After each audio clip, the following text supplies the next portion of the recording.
지난 수양회에서 이미 19장 말씀이 증거가 되었습니다. 인식 목자님 아주 은혜롭게 메시지를 전했습니다. 그래서 어떤 분이 이미 19장을 증거했는데 굳이 18장을 해야 됩니까? 패스하면 안 될까요? 저에게 건의를 했습니다. 그런데 18장에서 보여지는 예수님 모습이 너무나 놀랍고 은혜로워서 패스할 수가 없었습니다. 인간은 작은 일, 또 작은 어려움 앞에 예민해지고 동료애나 대의 명분을 잃어버리기를 잘합니다. 바람에 떠밀려가는 구름처럼 즐겁고 편한 쪽으로 움직이는 것이 성령의 인도하심이라 주장하기도 합니다. 그러나 예수님은 온갖 거짓과 고발과 비난과 협박이 맹렬히 공격해 오는데도 도망치지 않고 또 자기 변화하지 않고 하나님의 뜻대로 묵묵히 어린 양의 길을 가십니다. 예수님은 진리이시고 또 진리의 왕이십니다. 예수님 통해서 은혜 받고 우리에게도 담대한 믿음을 갖게 하시기를 기도합니다. 1절을 보십시오. 예수님 말씀을 다 하신 후 제자들과 함께 기드론 시내 저편 겟세마네 동산으로 가십니다. 그곳은 가끔 예수께서 제자들과 함께 모이시는 곳이었기 때문에 예수를 파는 유다도 이미 그곳을 알고 있었습니다. 역시 배신자 유다, 그곳을 알고 군대, 대제사장들, 바리새인들에게서 얻은 아랫 사람들을 데리고 와서 등과 횃불과 무기를 가지고 와서 거기에서 예수님을 잡고자 합니다. 많은 병력을 데리고 온 것을 보면 예수님뿐만 아니라 제자들까지 일망타진하여 싸그리 이번 기회에 없애버리려고 했습니다. 보통 이런 상황을 만나면 어떻게 상황이 흘러갑니까? 군인들이 척척척척 발을 맞추어서 아주 엄청난 무서운 기세로 압박하고 그들의 지휘관은 예수님과 제자들 향해서 막 소리를 지를 것입니다. 너희는 포위되었다. 순순히 투항하는 자들은 선체해 줄 수 있으니 즉시 손들고 나오라. 그러면 제자들은 대장이신 예수님을 빼돌리기 위해서 동분서주할 것입니다. 예수님, 주님은 우리의 마지막 희망이십니다. 베드로가 예수님 복장을 하고 적들을 유인해 보겠습니다. 주님은 어둠 속에 숨어 있다가 피하십시오. 그러면 예수님은 베드로 미안하다. 살아서 다시 꼭 만나자. 이런 장면이 영화에서 많이 나옵니다. 그런데 4절에 보십시오. 예수님은 그 당할 일을 다 하시면서도 도망치지 아니하시고 담대히 앞으로 나아가서 저들을 향하여 말씀하십니다. 너희가 누구를 찾느냐? 저들은 나사렛 예수라 대답했습니다. 그러자 예수님은 내가 그니라 당당히 밝히십니다. 예수님의 신적 권위는 잡으러 온 자들을 땅에 엎드러지게 만들었습니다. 아무리 잘 훈련된 군인들이라 할지라도 하나님의 권세 앞에서는 두려워 떨며 쓰러질 수밖에 없었습니다. 예수님은 또다시 저들에게 물으셨습니다. 너희가 누구를 찾느냐? 그러자 이번에는 기가 꺾여서 공손히 대답합니다. 나사렛 예수입니다. 그러자 예수님은 다시 저들에게 말씀하십니다. 8절을 보십시오. 내가 그니라 하였으니 나를 찾거든 이 사람들의 가는 것은 용납하라. 예수님은 제자들을 보호하는 거기에 모든 초점을 맞추셨습니다. 사람들은 어려운 상황을 만나면 일단 나부터 살고 난 후에 다음을 기약하려고 합니다. 자기 문제 먼저 해결하고 나서 다른 사람들을 돌아볼 수 있다 생각을 아주 당연하게 받아들입니다. 그러나 예수님은 체포당하는 그 순간에도 제자들의 안전을 더 생각했습니다. 이는 제자들에 대한 현실적인 염려나 인간적인 보호가 아닙니다. 예수님은 영원의 세계를 가지셨기 때문에 이 땅의 성공, 실패, 심지어 죽음까지도 시원하게 대하시는 점이 있습니다.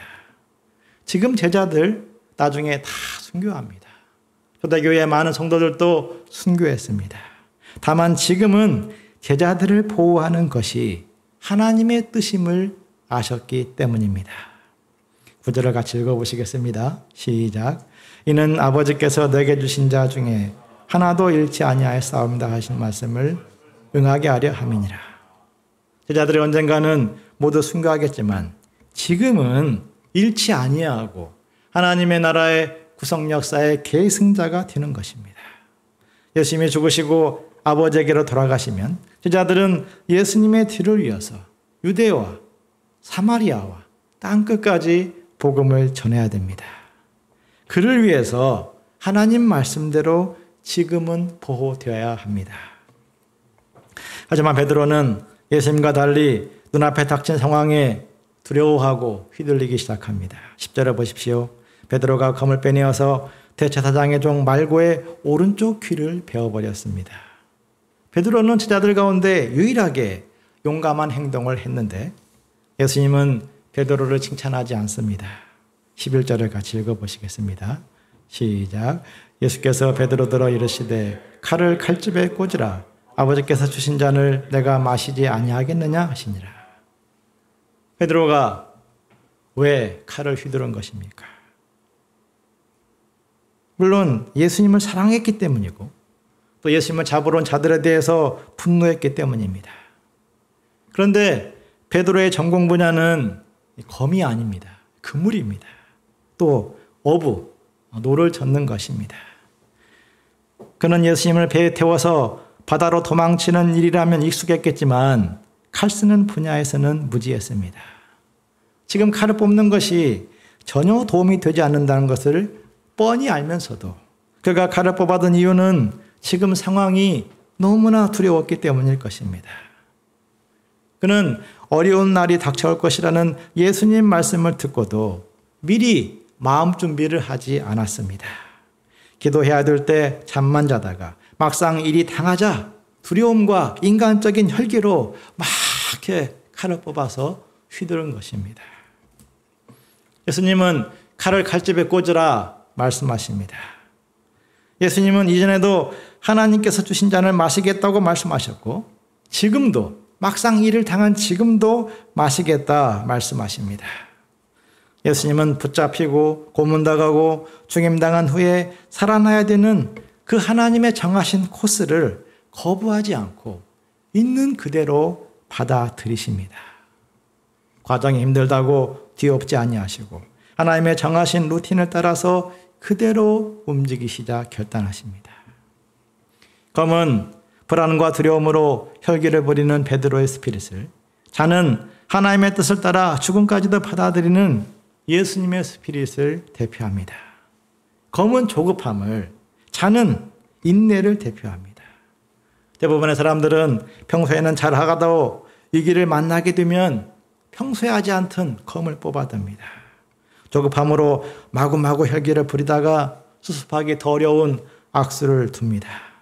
참으로 강한 사람들은 위기의 때를 만나면 평소보다 더 차분해지고 감정과 혈기를 가라앉히고 지금 하나님께서 하고자 하시는 뜻이 무엇인가 그 뜻을 찾아서 움직입니다. 그리고 그를 위해서 지금까지 준비해온 그대로 묵묵히 인내하며 그 길을 갑니다. 미국 메이저리그에서 일본 출신 오타니 선수 열풍이 불고 있습니다. 130년 만에 기록을 지금 깰 그 위치에 와 있다고 합니다. 그는 투수이면서 홈런 타자로서 일본을 평정한 후에 미국 메이저리그에 진출했습니다. 많은 사람들이 일본에서는 통할지 모르지만 미국에서는 안 통할 것이다 예상을 했는데 그는 이런 예상을 물리치고 미국에서도 투수하면서 타자로 이도류 선수로 등장을 했습니다. 그러다가 부상을 만납니다. 보다 빠르고 보다 격렬한 상위 리그에서 부상을 만나게 되면 대부분의 선수들이 부상과 함께 슬럼프에 빠진다고 합니다. 언어는 통하지 않고 주변에는 이전에 보지 못했던 탁월한 선수들이 많고 항상 듣던 환호성 대신 동양인 막 차별에 대한 시각이 막 쏟아지고 그러다 보면 부상을 기점으로 점점 자신감을 잃게 됩니다. 박지성 선수도 그 책을 보면 슬럼프에 빠졌을 때는 자기에게 공이 오는 것조차 두려웠다 이렇게 고백을 했습니다. 축구 선수인데 제발 나에게 공이 안 왔으면 좋겠다. 그 정도로 두려움이 왔다고 했습니다.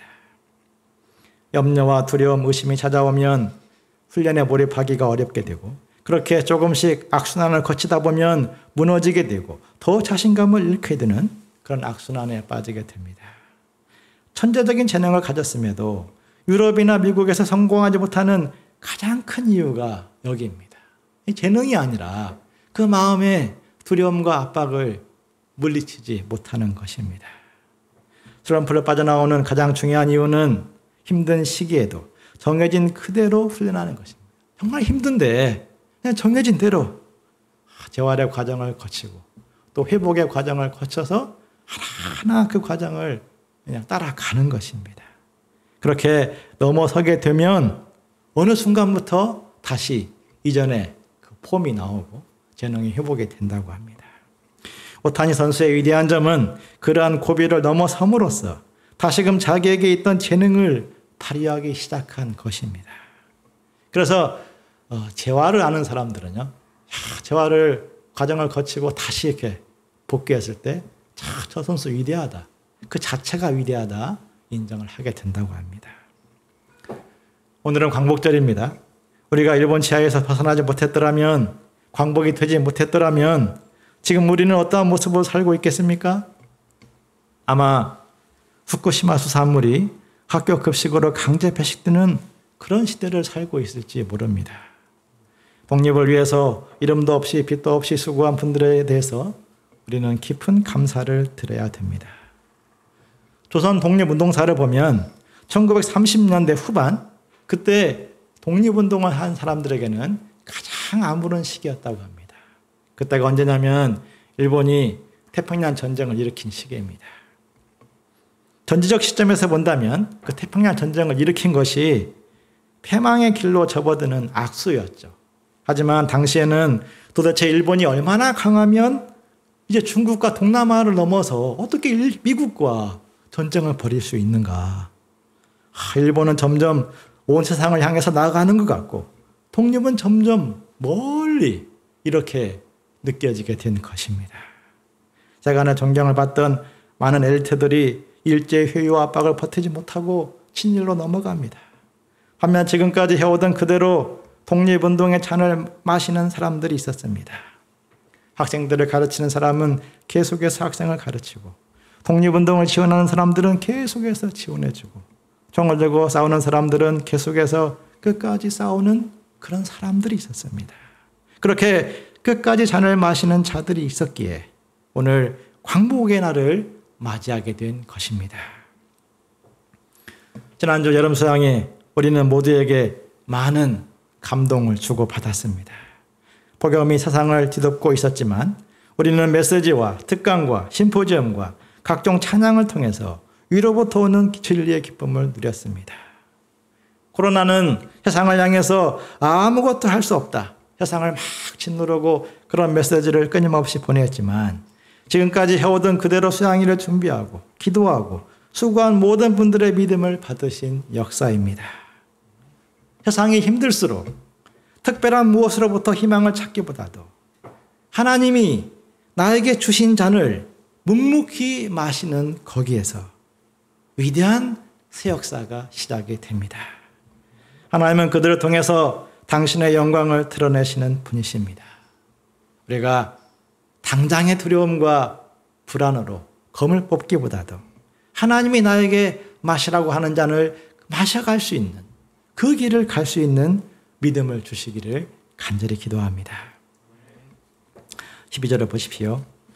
예수님은 제자들을 모두 내보내신 후에 순순히 체포당하시고 안나스 앞으로 끌려갑니다. 안나스는 대제사장 가야바의 장인으로서 악고 실력자였습니다. 두 제자가 예수님의 뒤를 따라가는데 베드로와 요한이었습니다. 부잣집 출신 요한은 평소 대제사장과 안면을 트고 지내는 사이였기에 아무 제지를 당하지 않고 들어갔지만 베드로는 그렇지 못했습니다. 베드로는 문지키는 여종의 검색에 걸리고 맙니다. 아니 너 이 사람의 제자 중 하나가 아니야? 아무도 모를 줄 알았던 베드로는 깜짝 놀라서 얼떨결에 난 아니야. 난 제자가 아니야. 부인하고 맙니다.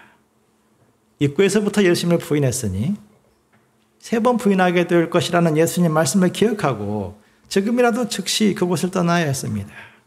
그런데 18절을 보면 베드로는 종과 숙들과 함께 서서 여전히 불을 쬐고 있었습니다. 나는 약한 놈이 아니다. 그런 사실을 증명하고 싶었던지 모릅니다. 그가 예수님 말씀을 기억했다면 혹은 겸손히 자신의 연약함을 인정했다면 그는 그 자리에 남아있으면 안 되었습니다. 말씀을 붙들지도 않고 용기 있게 결단할 각오도 없이 고난의 자리에 서는 것이야말로 가장 위험한 것입니다. 19절부터 27절에서 예수님과 그런 베드로의 모습이 대조가 됩니다. 예수님은 안나서부터 신문을 받습니다. 예수님에 대한 온갖 거짓 고발이 막 쏟아집니다. 지금까지 예수님은 공개적으로 모든 것을 가르쳤습니다. 예수님의 그런 저들에 대한 비방은 아무 근거 없는 것이었습니다. 저들은 예수님을 이미 죽이기로 정해놓고 거기에 각본을 맞추어진 각본대로 움직이는 것이었습니다. 그런 상황에 빠져들면 얼마나 억울하고 얼마나 화가 납니까? 그러나 예수님은 담대함을 가지고 흔들림 없이 저들을 대하십니다. 대제사장이 어떤 종이 예수님을 향해서 건방지다 하면서 손으로 쳤습니다. 예수님은 거기에 대해서 조금도 위축되지 아니하시고 당당하게 그를 책망하십니다. 내가 말을 잘못하였으면 그 잘못한 것을 증거하라. 잘하였으면 너가 어찌하여 나를 치느냐. 예수님은 조금도 굴하지 아니하시고 마땅히 해야 될 말을 하십니다. 이제 안나스는 예수님을 결박해서 대제사장 가야바에게로 보냅니다. 반면 베드로의 모습은 어떠합니까?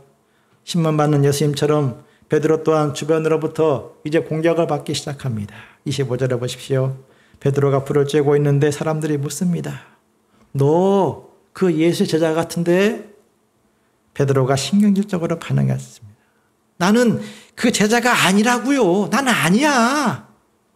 그런데 이번에는 결정적인 증인이 등장합니다. 그는 베드로에게 귀를 베인 말고의 친척이었습니다.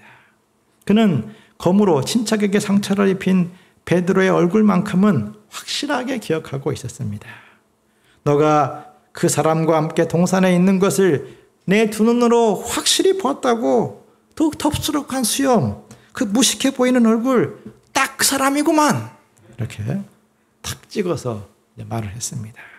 그러자 베드로가 하늘의 맹세까지 하며 예수님을 부인하며 그 자리를 도망쳐 나옵니다. 그때 닭이 울었습니다. 예수님은 죽고 베드로는 삽니다.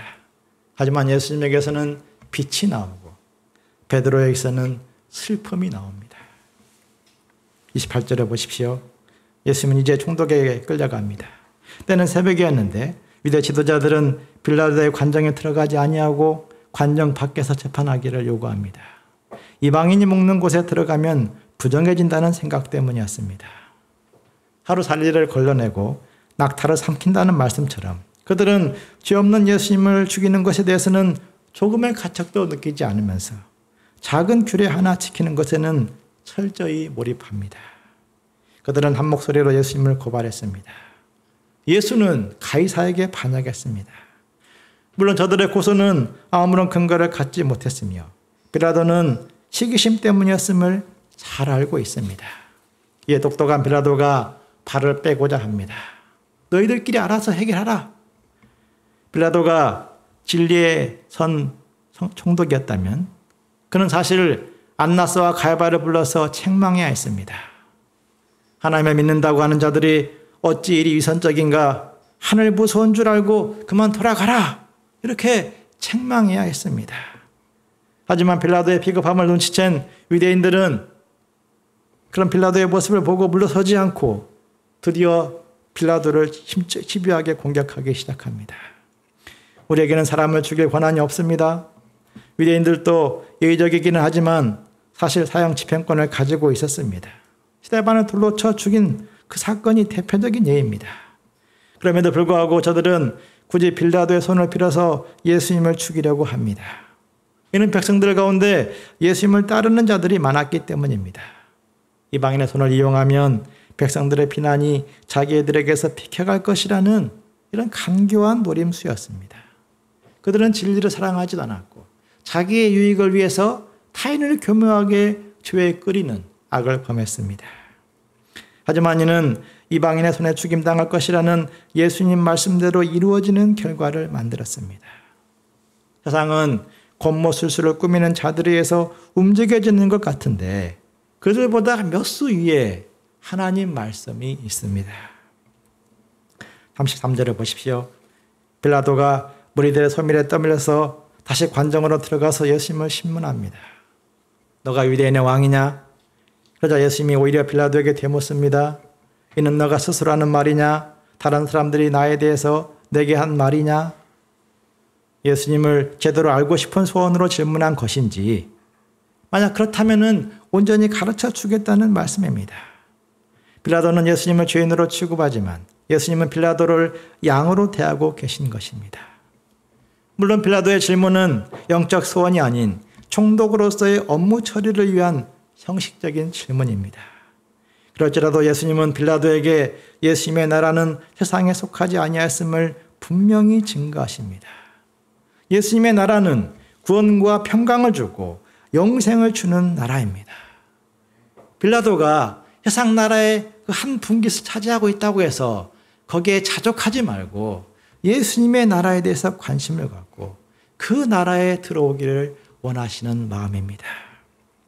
예수님은 세상에 속하지 않는 나라를 세우기 위해서 자신의 목숨을 기꺼이 내어놓으십니다. 빌라도가 이 예수님을 알았더라면 그는 자기가 이룬 그 세계에 만족하지 않고 진짜 위대한 세계, 예수님의 나라의 세계에 대해서 찾고 들어올 수 있었을 것입니다. 그러나 빌라도는 그러한 소원을 갖지 않았습니다. 37절을 같이 읽어보시겠습니다. 시작. 대답하시되 내 말과 같이 내가 왕이니라. 내가 이를 위하여 태어났으며 이를 위하여 세상에 왔나니 곧 진리에 대하여 증언하려 함이로라. 무릇 진리에 속한 자는 내 음성을 듣는다. 그러면 내가 왕이 아니냐? 이는 빌라도의 빈정거림이었습니다. 아무튼 자기 나라가 있다고 하니 왕이라는 저들의 고발은 맞네. 그지? 그러니까 왕이라고 인정하면 너 죽을 줄 알아? 이런 협박이기도 합니다. 세상에 속하였든 속하지 않았든 나의 나라 같은 이상한 소리를 계속하면 가만두지 않겠다는 말입니다. 그러나 예수님은 빌라도의 발언 자체에 유동하지 않습니다.